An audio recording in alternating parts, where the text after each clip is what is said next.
Okay. Hi, Ezgi. It's very nice to have you today. And thank you for making the time for this call. So our podcast today is about studying abroad and like inspiring students to study abroad and like talking about your career journey and how you're working at a multinational company and a big company and how you got there, and we can actually like benefit from your experience and your path. So I hope it benefits all the listeners. um, so can you tell me more about what did you study and where did you graduate from? hmm First of all, thank you for having me. I have studied business administration in Turkey, and then I have done my master's in the UK on strategy and innovation. And I took a break after I finished my like undergraduate degree. Basically, like I graduated from college, and then I joined the corporate life. And after I have some time, like I was like, okay, it's time for me to make a move and focus on my postgraduate degree. So I did a part-time postgraduate diploma program in England while also working full-time. So that was the path on the education side.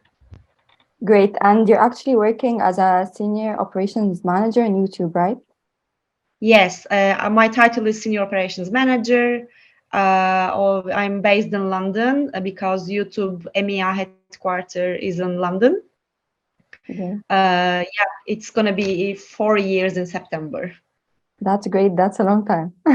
It's been a while. It's been a while. Yeah, Yeah, true. that's great. So how is actually living in the UK? Like, how is it Living different in, from your country and like Hmm, everything? I think like when I first moved in, like the biggest struggle was to make sure that like you take care of yourself for everything, like from registering your address to getting a SIM card. Like it's a lot of logistics to think about. And then, yeah, I think it was my biggest struggle when I first moved in. I was like, okay, I'm here by myself and I have to do things on my own. Otherwise, there's no one else who will be doing it for me. Yeah. Like I don't know, when you're at home, like your family deals with like bills or like grocery shopping and stuff like that. But like it was a proper introduction to adulthood for me when I first moved in here. And how is it different? I mean, I'm from Turkey. Turkey is a very, it's a beautiful chaos. That's how I can describe it. Like you find your own way, like people are like super helpful, but also there is a lot going on. But UK is, especially in London, like London is very like cosmopolitan, like there are a lot of different cultures. So, and the language is in English, so I didn't have to learn a different It wasn't language a like struggle, yeah. exactly. So it was easier if I need to compare with other countries. Like I didn't need to learn German Yeah. to get a better understanding of a day-to-day life. So it was easier, and everything is written in English, so it was like quite convenient for me. Yes. But yeah, London is it's a very big city, so you learn about everything by time, like what type of a lifestyle you want to live. Like I mean, like even the tube, like traffic is on the right side, like practicality of things are also different. Yeah, I think like the getting used to the big city life was also something that I needed more time on. Yeah, it is. Yeah, it has. It's I don't know. Like sometimes like the weather is different. Like I compare it with my hometown all the Yeah. time. But you get used to it. It's very like everything is available in here. That's what I like about living in London. Like Yes. you can have whatever type of lifestyle you would like to have. If you want to focus on your, I don't know, like intellectual career, like there are always some courses that you can join. Mm. If you want to have a chill weekend, you can just go to a park, read your book, like enjoy. There are like lots of food markets, like you can go and like spend your weekend there. if you also want to, I don't know, like go into the nightlife, you can also have it too. So like it's very, very diverse. Yes. uh, so it provides all types of lifestyles that you would like to have. I think that's what I like about living in here. Like it provides all the different aspects of life based on what you want to do. Yeah, great. So how do you think actually the studying abroad, like the postgraduate degree, how do you think it benefited you? Like, do you think it actually made you like qualified or more qualified to enter a like or get employed in a big company or Hmm. not? Yeah. Yeah, it's a very good question. I think I it will open more doors in the future. Like I, to be honest, like I did it to be able to be more preferable when I wanted to have a more senior role in the company or in another multinational company. Because if you're applying for more like senior roles on your career, they're always asking like MBA or postgraduate degree is preferred. So I did it for like compatibility reasons. Like I wanted to be ahead of the game, so I'm more preferable based on my academic career. But also, if I need to compare the differences in terms of the teaching style, like in Turkey, it's very like you memorize, like you go to a test, and then if you pass, you pass. If you fail, It's you fail. traditional. Yeah. It's very traditional. Like you Yeah. can study, you write your, like you have 1 hour, and then you submit your paper. It's very straightforward. What happened in Oxford was like it was constant studying, and there is a lot of critical thinking. Like I liked how it challenged the way that I think about observing things, or like reading the case, or like understanding the real problem, because they give you the case study and then you have like 2 weeks to answer the case study. It's not like 1 hour exam. So you do your research, and then you need to write an essay that will uh, prove your points. Like you need to have a structure. So it was a lot of like reading, making research, and then like citation, and how do I compile a thought process and make a legit argument about it. So I learned a lot about really understanding the problem, analyzing the problem, and providing clear action steps to solve the issue, basically, because they were asking us to work as consultants. Imagine you're a consultant, this is the problem of the company, how would you approach that? So you don't open your book and check, oh, like what did so and so say about it so I can refer to that. No, you really need to get all the learning materials you got, and then what do you make out of it? How do you apply the methodologies you learn? And then you put it on execution, basically. So it was a lot of like real life connection, and like having a simulation of how the role would be if I was a consultant. That's why like it was very different when it comes to the education style in Turkey and the UK. Like So there yeah. was a lot of, Uh, yeah, a lot of group studying. Like we come together, like we do our research, and then everybody shares their ideas, we challenge each other. So it was a very collective process. Teamwork. Yeah. Exactly. Yeah, but I think Teamwork. it's a bit challenging when you're used to working like in on everything alone, and then you have to suddenly cope with Hmm. working in a team. I think it's kind of a bit it's challenging. It's doable, but I think it's challenging. Did you feel that or not really? Yeah, it was challenging because like when you're on your own, like you are just responsible from your paper, right? Like when it's teamwork, like you don't always agree on things. Like you Yeah. need to debate, you need to Yes. have an argument, and they have a counter argument. So like you need to make sure that you're prepared of what they're going to say. And then in the end, you're all working for the same cause. So you need to make sure like the outcome is for the better of Yeah. the group, Yeah. basically.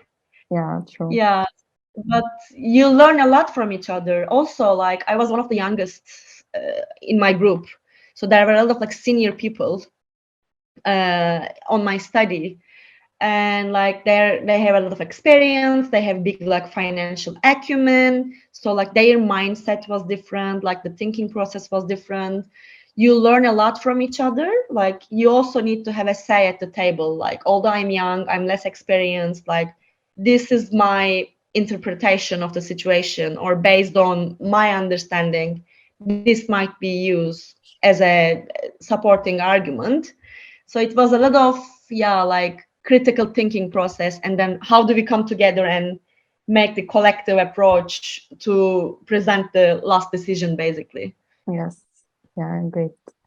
So can you tell us about your journey, like working in Mm. YouTube? Like how was it? How did you get hired? Like all the process? Yeah. So YouTube is part of Google's. Google owns YouTube basically. Like Alphabet is our parent company. So if you're like for any role, for any type of full-time employee role you would like to apply at Google, there are 4 interviews. Uh, at each interview, they are evaluating one aspect. So one is like general cognitive behavior. So you are given a couple of hypothetical situations, and then they want to understand your thought process. Like they ask you, I don't know, describe me this situation. How would you solve this problem? There is no right answer or there is no wrong answer. They just want to understand like how you approach things, Yes. what's your thought process, what you put into consideration before framing your answer. The second one is, so if you pass first two, you are eligible to receive third and fourth interview.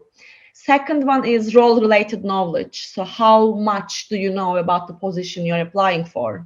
Mm. Like, do you have the needed qualifications? uh, every role has its own attribution, so they are measuring if you are going to be qualified for these attributions that is required from the role, basically. If you pass these two, third third interview is leadership. So like it's a company-wide skill that they are looking for. Like what is your leadership skills? Like did you have any previous leadership positions? How did you respond to that? Or do you take initiative? Like do you address a problem when you see the problem? So that's what they're trying to understand, like how well you can communicate when you assess an issue, and then how do you take initiative, how do you move forward with that, basically. And the fourth one is googliness. It's basically a culture interview. Like are you fitting the culture profile of the company? What type of a team player are you? Like how are you handling working in a multinational team when there are people from different backgrounds, different realities? Like are you going to blend well? So if you pass these 4, in the end you get the offer, or they say unfortunately like we're not going to move forward with your application. So my process took around like 6 to 8 weeks, like to complete all the interviews, and then they file a package for you. It goes to the hiring committee. They say these are the interview responses, this is how we believe that this is a strong candidate for the role, and then if the hiring committee agrees that you are an eligible candidate, you receive the offer, basically. So it's pretty Okay. much like that. It's a lot of interviews, a lot of preparation. What I can recommend, I think always, if there are people aiming to end up in these like big companies, get ready, like be prepared, like understand the role, like what the requirements are, understand what the company goals are, and always think about your previous experiences. Like because you can learn hard skills, but they're always looking for transferable skills at those interviews. Are you a problem solver? How are you managing crisis? How are you maintaining your relationship with your stakeholders? So if you can refer to your previous experiences saying that in my previous job, this was the task, this was what was expected from me. I took X, Y, Z actions, and this was the outcome. Do you know this STAR method, like situation, task, Yeah. action, and result? So if you can frame your narrative based on this methodology, like give a clear structure of the answer, I think that's very useful, because like you know what you are saying and your answer is very clear and to the point. Yeah. So do you think as like a manager or like someone who's leading a team, what is like one of the most important qualities in someone, or like what makes an employee stand out from someone else that you can actually consider them for hiring? Hmm. Uh, at the first, I think what we are looking for is that how well is the person understanding what they are applying for? Like, do Yeah. they, like, is the scope clear for them? Like, do they have a certain expectation from the role? And another thing is like how well a team player of the person is, because in the end you are always working in the teams, although you're like an individual contributor, like you have your wider team. And then like how do you function? And we also look at, again, like leadership, like are you okay to address the problem? Do you take initiatives on your own? Can you address an improvement point? And then are you a self-starter? It's also very important at companies as such, because it's very big, right? Like things can be very bureaucratic. So that's why like we need self-starters to approach, to identify the issue, to address the issue. And then they're saying like, okay, this is this possible project that I'm saying that I can work on, and these are my action steps. And I personally always tend to give space to people, like, okay, it's your thing, you had the full empowerment, but make sure we are both not failing on that. Yeah. So like full authority, but also like we are accountable to each other. Yeah, I get you. Yeah, that's important. I think you leave them the space to be creative and like do their thing, but at the same time, it's like you have to give your opinion and feedback. So I think Exactly. that's hard. It is, and it is hard because you also like, as someone who has managed people before, like you're like, if I do this myself, it will be faster. And Yeah, sometimes it will be faster, but it's not the challenge as a manager. Like the challenge is empowering people, making sure that they're equipped with right tools. Like there's open communication environment, so when they see an improvement point, they can openly address it. So you provide the space. So these are the things that we would like to ensure that we provide, so people are fulfilling their potential. yeah, I understand. So you told me you worked in like different fields. You worked in tech and corporate. So of course they're totally different and different mindsets, different work environments and everything. So what do you think is like the big thing that actually was actually the main difference between them, and like the thing you struggled Hmm. with the most? Hmm. Before Google, I was working at a startup. Yeah. So it was like 50 people in total. So when you're in a startup, like resources are quite constrained. So like you don't have people for everything. So you have to wear multiple hats. Like sometimes you have to be the project manager, you have to be the account manager, you have to be the customer success manager, because we cannot hire all these people for different positions, right? Also, you need to be able to communicate what the partner is asking to the product team so they improve the product. What I liked there was, again, as we had less resources, it was way more flat. Like things were moving way faster there. Like it was easier to execute stuff. So when you want to take an initiative, okay, it's yours. Like take it. We are fully on board with that, and let us know how it goes, basically. But also, it gets a bit stressful at some point because you are working against the clock, like partners have different expectations, and you don't have all the resources or engineering capacity to fix all the partners' problems, so you have to prioritize, right? Sometimes your issues are not being prioritized, so you have to communicate this back to the partner, saying that, oh, like this will take some time, how about you focus on that? So like this relationship management and then working with limited resources was the tough side. When it comes to corporate companies like what we have right now, then the mindset shifts. Now you have like all the engineering capacity, like you have a lot more resources, but then execution of things are getting more and more difficult, because when you have a product this big, like to be able to make a change, like you need to get so many approvals, like from legal, from product, from go to market, from partnerships team. Like you have to make sure that everybody is on board, timelines are aligned. So it gets a bit more bureaucratic. If Yeah, I think that's the right word. Like it's a bit more bureaucratic rather than like fast paced. I think that's the biggest difference. Like you have so many stakeholders that you are accountable to.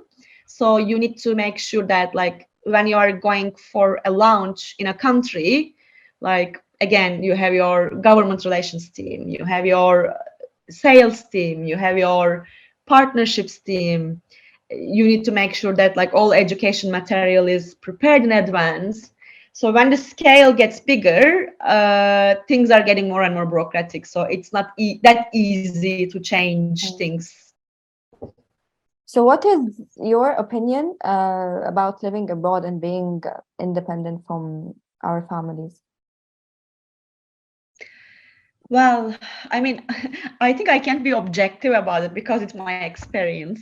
Yeah. But like, I recommend it to everyone who can do it at some point in their lives, if they have the financial availability, or if they can get a scholarship, or I mean, when you have enough, like when you have valid skills and uh, qualifications for the role, like you can basically go against what is given on your passport, but like get hired in a multinational company, right? So it is it is a very life changing but fulfilling experience, because again, like you're getting tasks that you would never get if you were in your home country, be it dealing with logistical stuff with your flat, or finding new friends who are also expats, like leaving my friends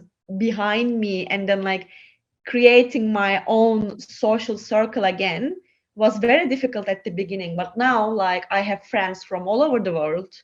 Like my team is super international. Like you can celebrate all different national, I don't know, like observances and stuff like that. So like it's very, very diverse, and it gives you a lot of independence as well. Like especially, I mean, when you're, again, for my own experience, like because I live in London, like it's very connected. Like when you have the stable income, like you can just take the train and go abroad. Like you stay connected to the world, like instead of being on your own zone. Like you get an understanding of being a world citizen and what it means. And not only you think about your own country, you think about the entire continent, world, like whatever you want to think of at that point. Yeah, it's a very good challenge, because again, like I was raised in a certain way, right? Like I am coming from a like normal family, like we have our own traditions at home. But when you're living abroad, like for example, like Eid time, like in Eid, it's big in Turkey. Like it's holiday, you are all Yeah. with your family, like you gather around the same table, you have food, Yeah, like like here, it's very yeah. Yeah. But when I'm here, like it's not a Not bank a thing. holiday. We still Yeah. go to work. So it is different. It's a different feeling. So like people, you understand their traditions, they understand your traditions. So like it's very cross-cultural in that sense. So like you think So that that's why, people accept each other's culture somehow, right? yeah, I mean, in London, Yeah. mostly, yes, because it's very diverse. Like there are people from all over the world. Yeah. Like there's big, I don't know, like Indian and Pakistani population, like all the people coming here from Africa, like all the expats. So like it's very, very diverse. So you experience all these like traditional differences, and it's like compared to other cities, I think in England it is way more welcoming. It's very cosmopolitan. Yeah. So you told me that you volunteered with Isaac for like pretty a long time. Yeah. So how do you think this experience like changed you, or why do you think it's important to like actually be part of a volunteering program? I mean, I owe who I am right now, or where I am right now, to Isaac mainly. Yeah. Because yeah, the reason that I came to London was for my internship experience, which I found through Isaac, through the connections that I have during my volunteering time. So you get this immense network of talented, smart, young people that you might stay connected probably like very, very long years after your volunteering experience. Mm. Why I recommend it to volunteer at a very young age, it's being a world citizen and then fighting for a bigger cause than you and only your studies, it changes your mindset completely. Yes. Like you not only think about yourself and your degree, but you think about like global education crisis, global warming, like all the political struggles that's happening in the world, and how us as young people can find a solution for that. So working towards something that has a bigger cause, I think it was a it was the biggest life changing experience that I have so far. The fulfillment that I get from it, I can't even compare what I'm doing today, to be honest with you. Because also I was the head of the country when I was on my last year in Isaac. So you get this, okay, I'm representing Turkey, I'm representing Turkey's opinions, and being the female leader of the country, considering the political climate, like it was very, very important for me to inspire young girls as well. Like when we go to conferences, like you can do that, like although it's an NGO, I think giving this visibility to women and encouraging them, like it was very purposeful. And again, like we had the chance to go to conferences, see different parts of the world, come together with like-minded people, and then like literally trying to find solutions for the issues that we are facing right now as young people. It was very fulfilling. So it gives you the huge network, it expands your view for the world and what's happening in the world, and the fulfillment that you get, like because again, when you're a student, like you're just responsible from your degrees, like your studies, like what grades you get, but the story is not completed. Like yeah, when Yeah. you're a new recent graduate, when you go for a job interview, people are like, nice grades, well done, but what else did you do during your studies? So you need to have a compelling story. Like apart from studying, I also did this volunteering. So you can also prove that you were interested in other things, like you could multitask. Yeah. So it's a lot of positive outcome when it comes to practicality as well. Yeah. So it actually is beneficial to like work, and like your professional life is actually something important when it Yes, comes exactly. to, yeah. Because the tasks we were given back in the day, like during a very young age, like I don't know, I was given a team of 13 people from 3 different nationalities at the age of 25.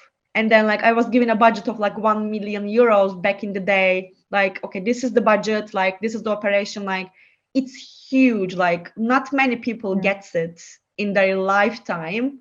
Even if they're having a corporate career, like that happens to I don't know how many percent. And you get it on your like 40s, 50s when you have like a lot of experience. So you are given this at a very young age. So the challenge that you get is so big. So like your mind is completely working in a different level. So when you actually go into corporate life, you're ahead of the game because you have dealt with so many complex problems. So you're prepared for it. Yeah. That's actually great. I never actually heard it from this perspective. Like I never actually realized like the relationship between like volunteering programs and this experience and actually work. Because I never tried it, but I never like even heard it like you said, and it's actually having a big impact. So yeah, I'm glad to hear that. Yeah, because in the end, like the product or what we did during volunteering, nobody is going to ask you questions about that, or you're not going to remember. Like I don't remember how many exchanges I have made during my time, but you manage to work in a team.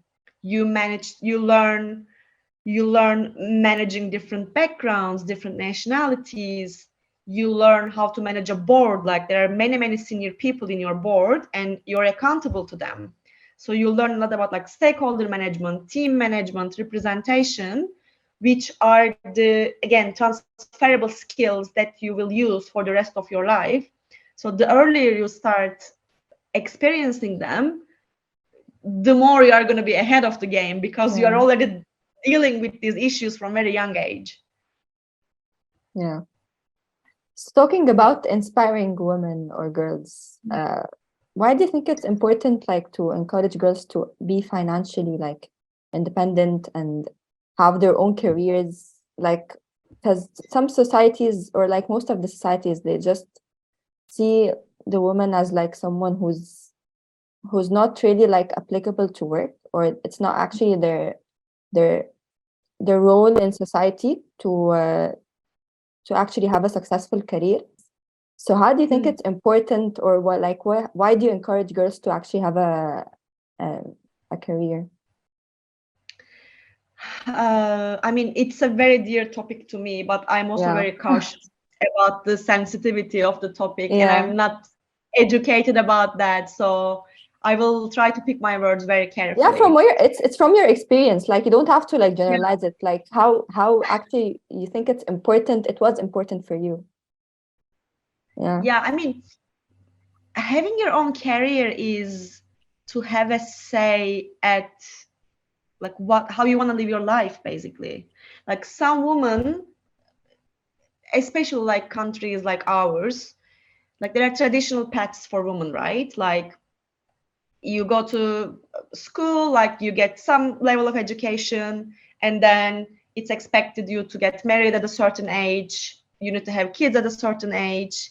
Like being a mom is the most important role. So these are the cultural stereotypical ideas that we are being taught from very early age. And when you're not doing that, like what's happening there? Is everything okay? Yeah. So I think like I wanted to own my life. Like, you know, I don't know how I'm explaining this, but like I would like to have a say at my life by being financially independent. Yeah. Being I controlled. was very lucky. Yeah, like I was very lucky. Like my family was very supportive throughout the whole time during my education. Like they never forced me to, okay, like you shouldn't go abroad, or I don't know, like when are you getting married? Like they were like, no, live your life. Like go abroad, like see the world, like earn your own money. And then it is a big, like being financially independent, I think as women, it's a gift that we can give to ourselves. because again, you will have a say on your future.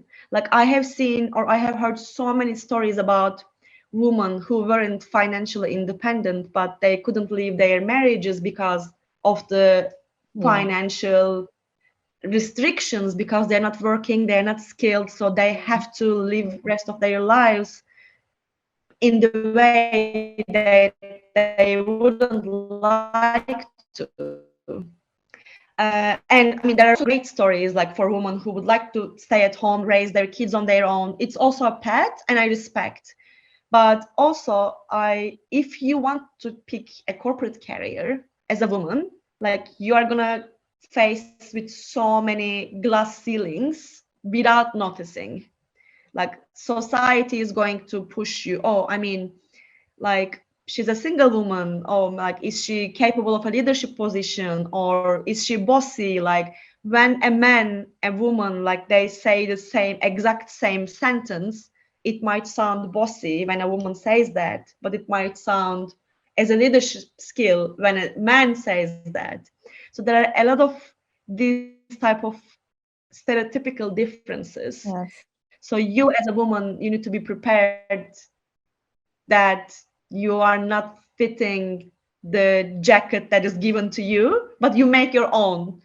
So it is a lot of it's a good challenge. Like I take it as something for owning your life, your future. So when you want to change this, you are able to change it, like from very practical reasons. Like when you are financially independent, you can shape your life Yeah. whatever in the way that you want to. Like that could be the biggest reason. And again, I was very lucky that I had a very supportive family. Like they were never pushing me to do something that I don't want to. Like Yeah. I don't remember, like, my dad was always very supportive. Like I want to go to college. He's like, you are like we didn't even discuss these things. Like I'm going to college. I'm not applying for jobs in Turkey. I'm gonna go abroad. Okay, here is how we are going to support you financially. Oh, like, I don't know, I am applying for my master's. I didn't get any financial support from my family, but they were like, they didn't even ask, oh, like that could be your dump payment for your mortgage. Like, why aren't you doing that and focusing on your master's? Like, they never asked it. Like, it's your budget, whatever you want to do that, you do with that, do it. So yeah, this is I'm very very lucky with that. But I also understand and hear a lot of women. Although I'm from the more progressive side of the country, like I'm still hearing when I'm getting married, like when I go back to Turkey from all the Yeah. relatives. So it happens a lot. It's a battle, but it's a nice battle to I fight think we for got your. used to it. Yeah. Yeah, you get used to it. You at Yeah. some point you're yeah, whenever I want. Yeah. Yeah. Yeah. Okay. So, do you actually think you faced any like challenges Hmm. that's like related to being a woman or like your gender, or not really? Like, do you think you actually faced something that made you believe like why is this happening because I'm a woman? Yeah, it's a very good question. I mean, I don't think I was cut off from any position because of my Yeah. gender. But my main struggles, which is still kind of similar, like it's when it comes to soft skills, or I don't know if it's soft skills, but communication. Yeah. Like as I said, like I'm a very direct person, and like when I had my team, or I don't know, when I'm in a team environment, like when you challenge or when you question something or when you have a say at the table, sometimes the things that you are saying is being perceived as, oh, is she moody today? Like, Yeah, emotional. Yeah, the emotional side yeah, of like yeah.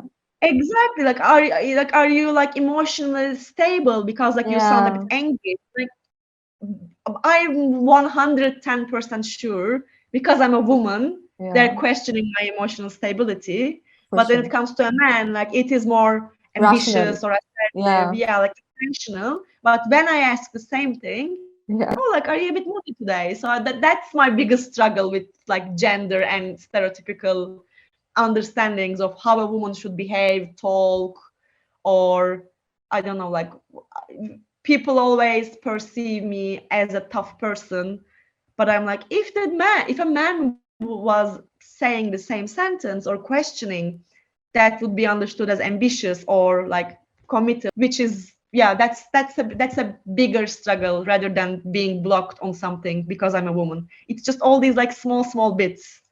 Yeah. I can agree to that 100%. Like I believe it's like the communication part. Like they actually perceive everything, and you're being emotional, you're just too not in the mood. Why are you being so like extreme? All because of Yeah, our emotional triggers. But at the same time, it's not like that. Like I don't have to react to react in a way to just like prove that I'm not acting like this because it's because of my mood or like my emotions. I can actually just be saying how I'm feeling, and it's totally rational and it's totally valid. So yeah, what is like we're reaching the end of the interview. Like, what is the an advice you could give to students who just hmm, graduated and are seeking like job opportunities? hmm. uh, I mean, practical advice would be, don't just be okay with your grades and think that it's going to open all the doors for you. Just like try to fill your basket as much as you can, like going abroad, volunteering, having a local internship, or I don't know, working at your father's company, or like working for someone during summer holiday. Like have stories to tell Yeah. during your interview. Like I think that could be my biggest advice. Like don't just think that being hardworking and then getting good grades will be enough, because it's very competitive out there. Like Mhm. imagine like an HR recruiter receives like 100 CVs. How are they eliminating, do you think? Like you are all graduated from good schools. Yes, 50% of is gone. How many languages are you speaking? Again, 40% is gone. So you have this 10%. So how are you going to differentiate yourself out of these people to be able to even get the right to interview, not the job itself, just to get Yeah. the interview? So like how are you going to differentiate yourself is the key question. Like it can be studying abroad, working abroad, a new language, or I don't know, like having a side job that you are Mhm. doing, or a summer volunteering project. So like try to add more color to your background, I would say. Yeah. So what is like the best advice someone ever gave you, like, or the best advice you heard? The best advice I was given is that I am enough. What do I mean by that? Because I have a major imposter syndrome. Like, I never feel the fulfillment from the roles or experiences that I get. I'm like, oh, I'm so lucky to be here. Like, uh, I'm sure, like, I am the least intelligent person in this room. Like, Mm. I find a way to demotivate myself. Yes. But yeah, and then it's a glass ceiling that we put on ourselves. Or sometimes, oh, I'm an inclusivity hire, oh, I'm here because I'm a woman. No, like recognize all the good things that you have done, like your studies, your network, like your transferable skills. So just remember that you're enough. Like you're doing well, just enjoy it where you are, and then the rest is going to follow up. You just don't dread yourself with self-inflicting thoughts. So that was the issue that I was having, like that I'm still having, but like I'm getting better at not listening to these negative thoughts and recognizing my achievements in life, and then feeling the fulfillment by that. But yeah, like I was asked to write it down, like literally to see that like I am enough. So not questioning what I've done or what I've achieved all the time. So yeah, that was the biggest advice that I get, like just recognize that you're enough. That's a really great advice. Like I personally can relate to this 100%. Yeah, I was gonna ask you like what is like your life motto, number one motto, or like the advice you live by? Is it like the same as this topic, like being good enough, or is it something else? I think my motto is respect yourself, like as a human being. Like I take it not only from the career perspective, but like as a holistic thing. Like respecting your time, respecting your career, respecting your body, like living well, eating healthy, like taking care, going to the gym, like live the life that you respect yourself as a human being, Yeah, like spending time with your friends, like go see abroad, because our time in life is very short, so like take the best out of it, so like you live to the fullest. I think that's my, like it changed, like after I turned 30, like I care more about living a more fulfilling life. Like on my early 20s, I was like, no, I'm going to have a very corporate career, like I'm going to achieve so yeah, many good things, and then yeah, I'm going to rock the world. It doesn't work like that. yeah, So you come to an understanding of, no, real life isn't like that, and there are a lot of challenges, and like happiness is the most important thing yeah, rather than a high salary job. So just respect yourself is my motto right now. yeah. That's great advice. Yeah, I believe life is not at all about the materialistic things. It's like about uh, like the memories, the experiences, everything we go through. So it doesn't matter what career you have or how much money you make. All of these don't matter at the end, I believe. No, it's about the experiences that you have gained. Like, are you spending quality time with your friends, with your family? Like, are you seeing any other countries abroad?